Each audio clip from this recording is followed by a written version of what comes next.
back to our cooperation class. Today we are going to discuss about Central Cooperative Bank. What do you mean by a Central Cooperative Bank? A Central Cooperative Bank is a financing agency of primary credit societies. നമ്മുടെ ഡിസ്ട്രിക്റ്റിനകത്തുള്ള primary credit സൊസൈറ്റികൾക്ക് ആവശ്യമായിട്ടുള്ള financial assistance provide ചെയ്യുന്ന ഒരു ഡിസ്ട്രിക്റ്റിനെ area of ഓപ്പറേഷനാക്കി പ്രവർത്തിക്കുന്ന ബാങ്കുകളാണ് central cooperative bank. ഇവരുടെ പ്രത്യേകത എന്താ വെച്ചാൽ primary credit സൊസൈറ്റികളാണ് ഇത് മെമ്പേഴ്സ്. അതുകൊണ്ട് തന്നെ നമുക്കിതിനെ it is a federation of primary agricultural credit societies എന്നുകൂടെ പറയാം. ഇവരെന്താ ചെയ്യണമെന്ന് വെച്ചാൽ സ്റ്റേറ്റ് കോപ്പറേറ്റീവ് ബാങ്കിൽ നിന്നും അവർ പ്രൊവൈഡ് ചെയ്യുന്ന ഫെസിലിറ്റീസ് കൃത്യമായി മെയിൻറ്റെയിൻ ചെയ്ത് അത് പ്രൈമറി സൊസൈറ്റികൾക്ക് അവരുടെ ആവശ്യത്തിലേക്ക് എന്ത് ചെയ്യുന്നു, ക്രെഡിറ്റ് ആയിട്ടും മറ്റ് ഫെസിലിറ്റീസ് ആയിട്ടും അവൈലബിൾ ആക്കും. അപ്പം പ്രൈമറി സൊസൈറ്റികളുടെ സൂപ്പർവൈസിംഗ് ആൻഡ് കൺട്രോൾ ബാങ്ക് എന്നും കൂടി നമുക്ക് വേണമെങ്കിൽ ഡിസ്ട്രിക്ട് കോപ്പറേറ്റീവ് ബാങ്കിനെ പറയാം. നമുക്ക് കോപ്പറേറ്റീവ് ക്രെഡിറ്റ് സ്ട്രക്ചറിലെ മിഡിൽ ലെവലിൽ കിടക്കുന്ന മിഡിൽ ടയറിൽ കിടക്കുന്ന ബാങ്കാണ് നമ്മുടെ ഈ central cooperative bank. Central cooperative bank നമ്മുടെ കേരളത്തിലെ ഏകദേശം 14 ഡിസ്ട്രിക്ട് കോപ്പറേറ്റീവ് ബാങ്കുകൾ 14 ഡിസ്ട്രിക്ട്സിലായിട്ട് പ്രവർത്തിക്കുന്നുണ്ട്. സെൻട്രൽ കോപ്പറേറ്റീവ് ബാങ്കിനെ കുറിച്ച് പറയുകയാണെങ്കിൽ നമ്മുടെ ഇന്ത്യയിലെ 1904 ആക്ട് പ്രകാരം നമുക്ക് ഒരു സെൻട്രൽ ബാങ്ക് രൂപീകരിക്കാനുള്ള പ്രൊവിഷൻ ഉണ്ടായിരുന്നില്ല. പിന്നീട് 1912 പ്രൊവിഷൻ പ്രകാരമാണ് സെൻട്രൽ കോപ്പറേറ്റീവ് ബാങ്കിന്റെ ഫോർമുലേഷൻ നടന്നത്. അതെന്തുകൊണ്ടാ വെച്ചാല് നമ്മുടെ പ്രൈമറി ക്രെഡിറ്റ് സൊസൈറ്റികൾക്ക് ആവശ്യമായിട്ടുള്ള ഫണ്ടുകൾ റേസ് ചെയ്യാനോ നമ്മുടെ പ്രൈമറി ഏരിയയിലുള്ള അഗ്രികൾച്ചറിസ്റ്റുകളുടെ ക്രെഡിറ്റ് ഫെസിലിറ്റീസിനെ മീറ്റ് ചെയ്യാനോ സാധിക്കാതെ വരികയും അപ്പം ഗവൺമെന്റിന്റെ നിന്നുള്ള ഗ്രാൻഡ് അസിസ്റ്റൻസിന്റെ ലോണിന്റെ ലഭ്യത കുറവും നമ്മുടെ പ്രൈമറി സൊസൈറ്റികൾക്ക് ഇത്തരം ഒരു ഫെഡറേഷൻ രൂപീകരിക്കണം എന്നുള്ള ഒരു ആവശ്യകത ഉണ്ടാവുകയും അതിന്റെ അടിസ്ഥാനത്തിലാണ് അവർ സെൻട്രൽ ബാങ്കുകൾ രൂപീകരിക്കാനായിട്ട് തുടങ്ങിയത്. അങ്ങനെ 1904 ആക്ടിനെ 1912 അമെൻഡ് ചെയ്ത് 12 ആക്ട് പ്രകാരം സെൻട്രൽ ബാങ്കുകൾ അവരെ ഫോർമുലേറ്റ് ചെയ്തു എന്നാണ് പറയുന്നത്. അങ്ങനെ ആദ്യമായിട്ട് ഫോർമുലേറ്റ് ചെയ്ത ഫുൾ ഫ്ലെഡ്ജ്ഡ് ധാരാളം സെൻട്രൽ ബാങ്കുകൾ മുന്നേ ഉണ്ടായിട്ടുണ്ടെങ്കിലും 1912 ആക്ട് പ്രകാരം പ്രവർത്തിച്ച ഒരു സെൻട്രൽ ബാങ്ക് എന്ന് പറയുന്നത് ജബൽപൂർ ഡിസ്ട്രിക്റ്റിലെ സെൻട്രൽ പ്രൊവിൻസിനെ കേന്ദ്രീകരിച്ച് പ്രവർത്തിച്ച സെൻട്രൽ ബാങ്കാണ് ആദ്യത്തെ സെൻട്രൽ കോപ്പറേറ്റീവ് ബാങ്കായിട്ട് പറയപ്പെടുന്നത്. നമുക്ക് സെൻട്രൽ ബാങ്കിന്റെ വിശദീകരണങ്ങളിലേക്ക് കടക്കാം. നമുക്ക് ചാപ്റ്റർ 5 സെൻട്രൽ കോപ്പറേറ്റീവ് ബാങ്കാണ്. നമ്മുടെ സെൻട്രൽ കോപ്പറേറ്റീവ് ബാങ്ക് എന്ന് പറയുന്നത് അഗ്രികൾച്ചറിൻ്റെ short term and medium term loan provide ചെയ്യുന്ന ആ സ്ട്രക്ചറിലെ മിഡിൽ ലെവലിൽ കിടക്കുന്ന ഓർഗനൈസേഷനാണ്. അതുകൊണ്ടാണ് അതിനെ സെൻട്രൽ അല്ലാണ്ട് റിസർവ് ബാങ്ക് എന്നല്ല ഉദ്ദേശിക്കുന്നത്. നടുക്കിൽ കിടക്കുന്ന ബാങ്കായ കാരണം കൊണ്ടാണ് സെൻട്രൽ എന്ന പേരോട് കൂടിയിട്ട് അതറിയപ്പെടുന്നത്. ഒരു ഡിസ്ട്രിക്റ്റിനെ ഏരിയ ഓഫ് ഓപ്പറേഷനാക്കി പ്രവർത്തിക്കുന്നതുകൊണ്ട് ഇതിനെ സാധാരണ നോർമലി നമ്മൾ ഡിസ്ട്രിക്ട് കോപ്പറേറ്റീവ് ബാങ്ക് എന്നാണ് വിളിക്കുന്നത്. ടോപ്പിൽ സ്റ്റേറ്റ് കോപ്പറേറ്റീവ് ബാങ്കും മിഡിലിലെ സെൻട്രൽ ബാങ്കും താഴെ പ്രൈമറി സൊസൈറ്റികളും ഈ രീതിയിലാണ് അതിൻ്റെ ക്രെഡിറ്റ് ഫ്ലോ ചെയ്യുന്നത്. അപ്പോൾ ഒരു സെൻട്രൽ കോപ്പറേറ്റീവ് ബാങ്ക് എന്ന് പറഞ്ഞാൽ അഗ്രികൾച്ചറൽ ലോൺ പ്രൊവൈഡ് ചെയ്യുന്ന മിഡിൽ ലെവലിലെ ഓർഗനൈസേഷനായിട്ട് വേണം നമുക്ക് പറയാനായിട്ട്. ഇനി ഇതിൻ്റെ കുറച്ച് ഫീച്ചേഴ്സ് അല്ലെങ്കിൽ കുറച്ച് സവിശേഷതകളെ കുറിച്ചിട്ടാണ് നമുക്ക് ഡിസ്കസ് ചെയ്യാനുള്ളത്. എന്താണ് ഒരു ഡിസ്ട്രിക്ട് കോപ്പറേറ്റീവ് ബാങ്ക് എങ്ങനെ ഇരിക്കണം, എന്തൊക്കെയാണ് അതിൻ്റെ കണ്ടൻസ് ഇൻഗ്രീഡിയൻസ് എന്ന്. അതിൻ്റെ ഒപ്റ്റിമം സൈസ് എന്ന് പറയുന്നത് ഒരു റവന്യൂ ഡിസ്ട്രിക്റ്റാണ്. Standing advisory committee of Reserve Bank of India as well as the rural credit survey committee recommend ചെയ്തത് ഒരു സെൻട്രൽ കോപ്പറേറ്റീവ് ബാങ്കിൻ്റെ ഒപ്റ്റിമം സൈസ് ക്രിയേറ്റ് ചെയ്യണമെങ്കിൽ അതിന് ഒരു റവന്യൂ ഡിസ്ട്രിക്റ്റിനെ കവർ ചെയ്യുന്ന രീതിയിൽ അത് പ്രവർത്തിക്കണം എന്നാണ്. കൂടാതെ ഒപ്റ്റിമം സൈസ് ഡിസൈഡ് ചെയ്യാനായിട്ട് കുറച്ച് ഫാക്ടേഴ്സ് അവർ പറയേണ്ടതായിട്ടുണ്ട്. ആ institution should be strong and viable ആയിട്ടിരിക്കണം. കൂടാതെ should be able to create confidence among the public എന്ന് പറഞ്ഞാൽ അതിൻ്റെ ഡീലിങ്സിലൂടെ പബ്ലിക്കിൻ്റെ ഇടയിൽ കോൺഫിഡൻസിനെ ക്രിയേറ്റ് ചെയ്യാൻ സാധിക്കണം. ഒപ്പം കമേഴ്സ്യൽ ബാങ്ക്സുമായിട്ടുള്ള കോമ്പറ്റീഷൻ വിത്ത്സ്റ്റാൻഡ് ചെയ്യാനുള്ള പവർ അതിനുണ്ടായിരിക്കണം. അപ്പോഴാണ് അത് എന്ത് പറയുക ഒപ്റ്റിമം സൈസോട് കൂടിയിട്ടുള്ള സൊസൈറ്റി എന്ന് നമുക്ക് പറയാൻ സാധിക്കുക. അതിൻ്റെ ഏരിയ എന്ന് പറയുന്നത് അതിൻ്റെ പ്രവർത്തന വ്യാപ്തിയാണ്. അത് റവന്യൂ ഡിസ്ട്രിക്റ്റിനെ കോൺസെൻട്രേറ്റ് ചെയ്തിട്ടാണ് അവർ പ്രവർത്തിക്കുക. അപ്പം അതിലെ മെമ്പർഷിപ്പ് എന്ന് പറയുന്നത് generally consist of all primary cooperative credit societies. അതായത് നമ്മുടെ ഈ ഡിസ്ട്രിക്റ്റിനെ ഏരിയ ആക്കി പ്രവർത്തിക്കുന്ന ഡിസ്ട്രിക്ട് കോപ്പറേറ്റീവ് ബാങ്കിൻ്റെ ജ്യൂറിസ്ഡിക്ഷനകത്ത് വരുന്ന പ്രൈമറി കോപ്പറേറ്റീവ് ക്രെഡിറ്റ് സൊസൈറ്റീസ്. അപ്പം അതിൻ്റെ ലയബിലിറ്റി എന്ന് പറയുന്നത് ലിമിറ്റഡ് ലയബിലിറ്റിയാണ്. ലിമിറ്റഡ് ടു ദ ഷെയർസ്, അവരെടുത്ത ഷെയർസിന് ലിമിറ്റ് ചെയ്യപ്പെട്ട ലയബിലിറ്റിയാണ് അതിനുള്ളത്. ഇനി സൊസൈറ്റിയുടെ ഈ ബാങ്കിൻ്റെ ഒബ്ജക്ട്സ് എന്തൊക്കെയാണെന്ന് നോക്കാം. എന്തൊക്കെയാണ് അവരുടെ ഫങ്ഷനിങ്സ്, എന്തൊക്കെയാണ് അവരുടെ പ്രവർത്തനങ്ങൾ, ഒബ്ജക്ട്സ്, ലക്ഷ്യങ്ങൾ. ഫസ്റ്റ് വൺ പറയുന്നത് അഫിലിയേറ്റഡ് പ്രൈമറി കോപ്പറേറ്റീവ് സൊസൈറ്റികൾക്ക് അല്ലെങ്കിൽ മറ്റുള്ള തരത്തിലുള്ള പ്രൈമറി സൊസൈറ്റികൾക്ക് ലോണുകൾ പ്രൊവൈഡ് ചെയ്യുക. കൂടാതെ പ്രൈമറി സൊസൈറ്റികളിലെ റിസോഴ്സസിനെ അലോക്കേറ്റ് ചെയ്യുന്നതിൻ്റെ ഒരു ബാലൻസിങ് സെൻ്ററായിട്ട് ആക്ടിങ് ആസ് എ ബാലൻസിങ് സെൻ്ററായിട്ട് പ്രവർത്തിക്കുക. ഇതും കൂടാതെ അഫിലിയേറ്റഡ് സൊസൈറ്റികളുടെ സൂപ്പർവിഷനും കൺട്രോളും അറേഞ്ച് ചെയ്യുക. മെമ്പേഴ്സിൻ്റെന്നും നോൺ മെമ്പേഴ്സിൻ്റെന്നും നമ്മുടെ ക്രെഡിറ്റ് പ്രൊവൈഡ് ചെയ്യാനായിട്ട് ആവശ്യമായിട്ടുള്ള ഡെപ്പോസിറ്റുകൾ റേസ് ചെയ്യുക. ഒപ്പം മെമ്പർ സൊസൈറ്റികളിലെ കോൺഫറൻസ് കൺവീൻ ചെയ്യുക. അവർക്ക് യൂണിഫോം പ്രൊസീജിയർ അവരെ വർക്കിങ്സിൽ കൊണ്ടുവരാനായിട്ടുള്ള കാര്യങ്ങൾ പ്രിസ്ക്രൈബ് ചെയ്യുക. കൂടാതെ എവിടെയൊക്കെയാണോ ഇമ്പോർട്ടൻറ്റ് പ്ലേസുകളിലെ കോപ്പറേറ്റീവ്സിൻ്റെ സാന്നിധ്യം ആവശ്യമുള്ളത് അവിടെയൊക്കെ ബ്രാഞ്ചസ് ഓപ്പൺ ചെയ്ത് പ്രവർത്തിക്കുക with the permission of registrar of cooperative societies. ഇതൊക്കെ അപ്പുറത്തേക്കായിട്ട് പ്രൈമറി സൊസൈറ്റികളിലെ സ്റ്റേറ്റ് ഷെയർ ക്യാപിറ്റലിൽ പാർട്ടിസിപ്പേറ്റ് ചെയ്യാനായിട്ട് ഒരു ഫണ്ട് അവർ മെയിൻറ്റെയിൻ ചെയ്യാറുണ്ട്. ആ fund subsidiary state partnership fund maintain ചെയ്യുക. ഒപ്പം നമ്മുടെ പ്രൈമറി സൊസൈറ്റികളിലെ വർക്കിംഗ് അഫയേഴ്സിന് വേണ്ടിയിട്ടുള്ള എല്ലാ മെഷേഴ്സും എല്ലാ തരത്തിലുള്ള ഇൻസിഡൻ്റൽ ഒബ്ജക്റ്റീവ്സും അവർ ഏറ്റെടുത്ത് നടത്തുന്നു എന്നാണ് പറയുന്നത്. ഇനി ഇതിന് അവർക്ക് ആവശ്യമായിട്ടുള്ള ഫണ്ട് എവിടെ നിന്നാണ് കിട്ടുന്നത് വെച്ചാൽ ഒന്ന് അവരുടെ ഷെയർ ക്യാപിറ്റൽ കോൺട്രിബ്യൂഷൻ എന്ന് പറയുന്നത് ഓതറൈസ്ഡ് ക്യാപിറ്റൽ 50 lakhs മുതൽ 1 crore വരെ ആവാം. അത് 2 ടൈപ്പ് ഓഫ് ഷെയർസാണ് അവർ ഇഷ്യൂ ചെയ്യുന്നത്, എ ക്ലാസ് ഷെയറും ബി ക്ലാസ് ഷെയറും. എ ക്ലാസ് ഷെയറിൻ്റെ വാല്യൂ 100 rupees ആണ്. എ ക്ലാസ് ഷെയർ അവിടെ മെമ്പേഴ്സിന് ഇഷ്യൂ ചെയ്യുന്നു.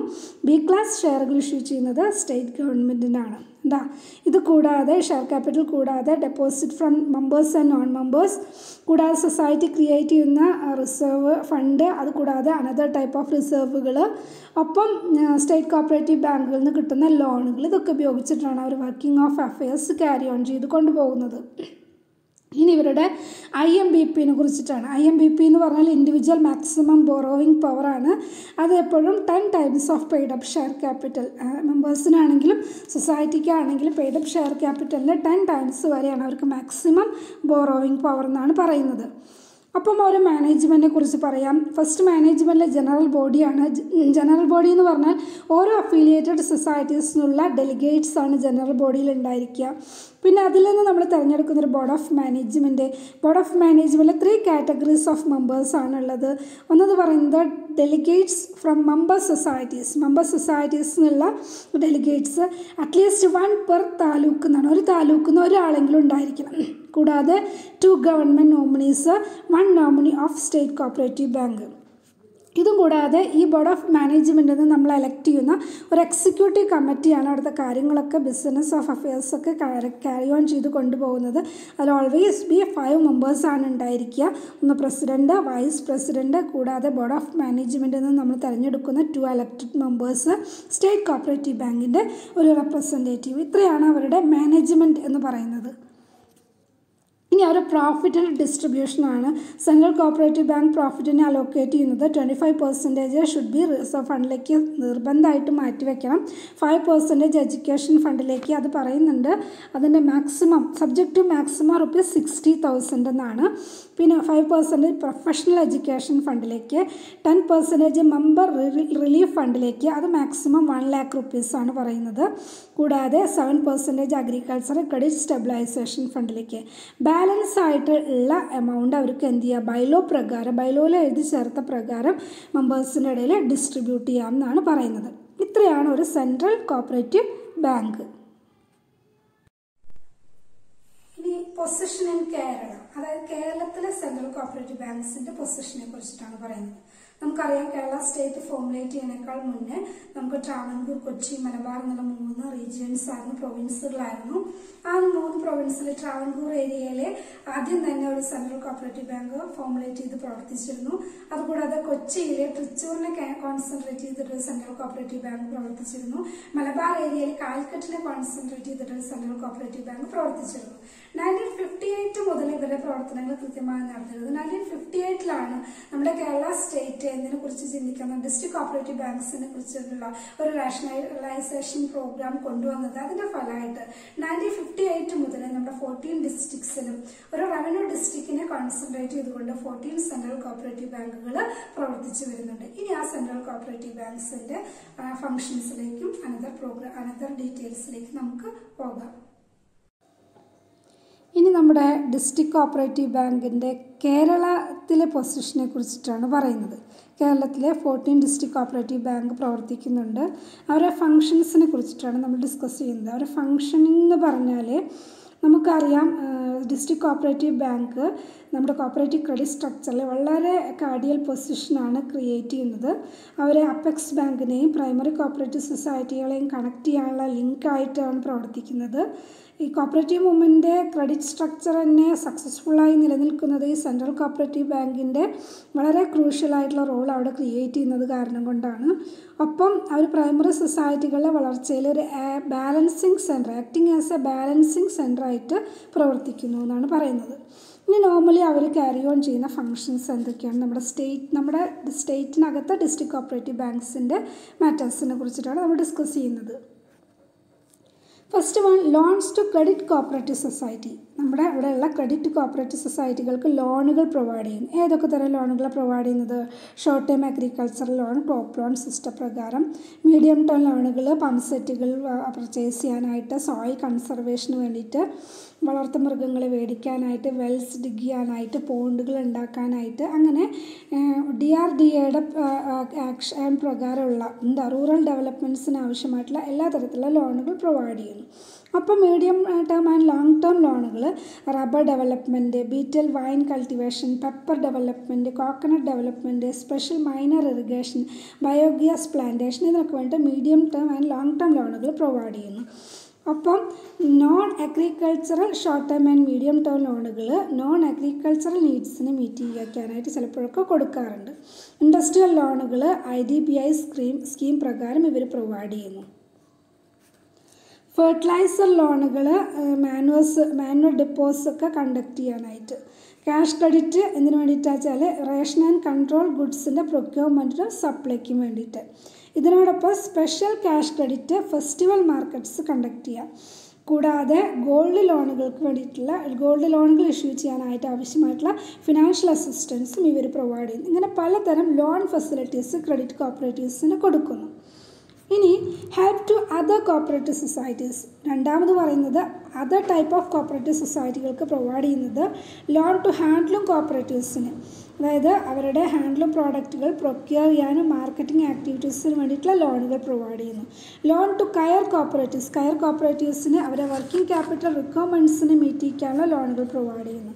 കൂടാതെ ക്യാഷ് ക്രെഡിറ്റ് ടു കൺസ്യൂമർ ബിസിനസ്സിന് ആവശ്യമായിട്ടുള്ള കൺസ്യൂമർ കോപ്പറേറ്റീവ്സിന് ആവശ്യമായിട്ടുള്ള ക്യാഷ് ക്രെഡിറ്റാണ് കൊടുക്കുന്നത്.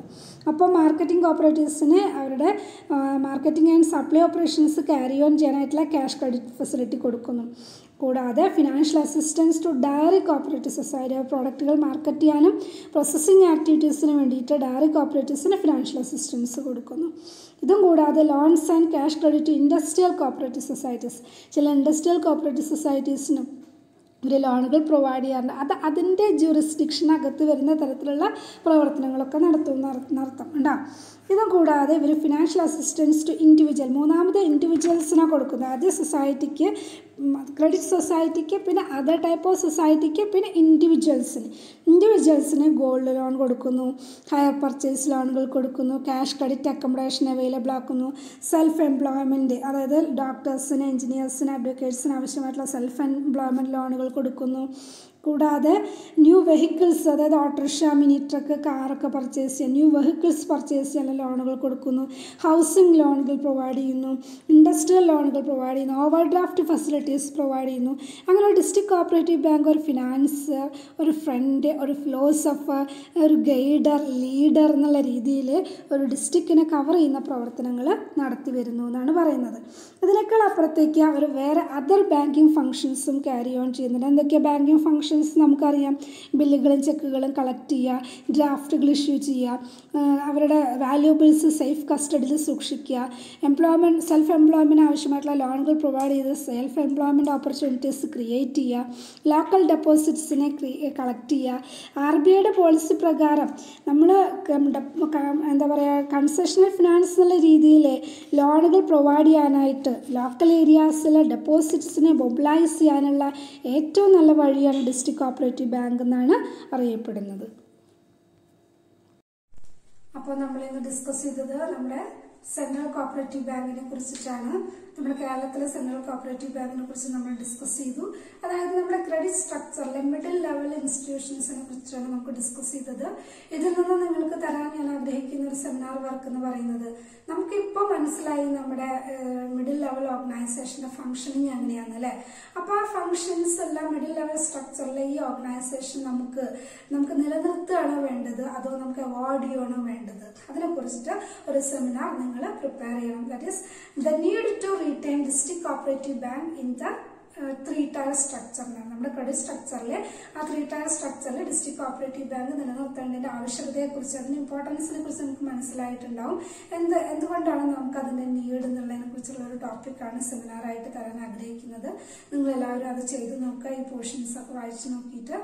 അപ്പോൾ എല്ലാവർക്കും എൻ്റെ ക്ലാസ്സിൽ കേട്ടതിന് നന്ദി, നമസ്കാരം.